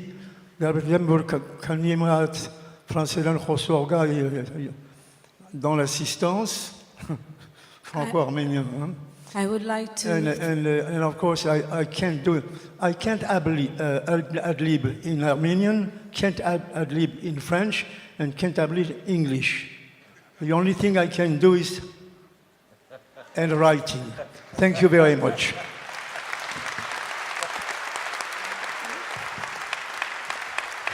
Almost 30 years ago, Charles Aznavour wrote Pour toi, Arménie, as a tribute to this country and the strength of spirit of its people, following tragic events that happened here.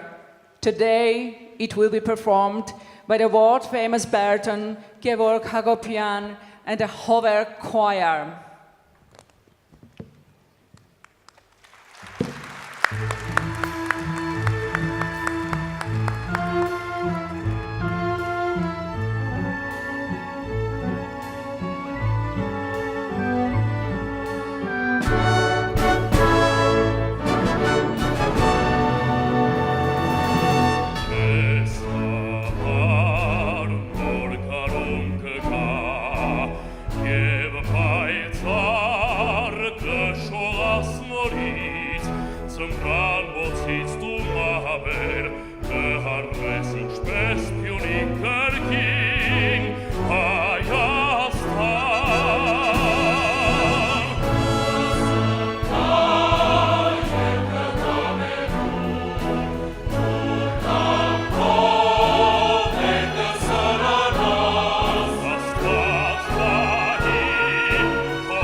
What a moving end to an unforgettable evening. Thank you all for participating in this first Aurora Prize ceremony. A special thank you to Sergei Simbatyan and the State Youth Orchestra of Armenia for their unforgettable performances during the evening.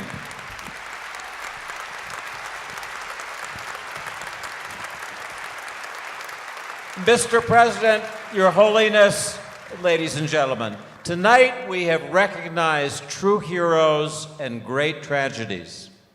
The spirit in which the founders created this prize leads us to reach out to the world, shake off victimization and inward-looking despair, and instead embrace our common humanity and tolerance. As we live here, let us take this spirit of shared humanity and seek to do a little of the courageous work we have celebrated tonight. See you in Erevan in April 2017.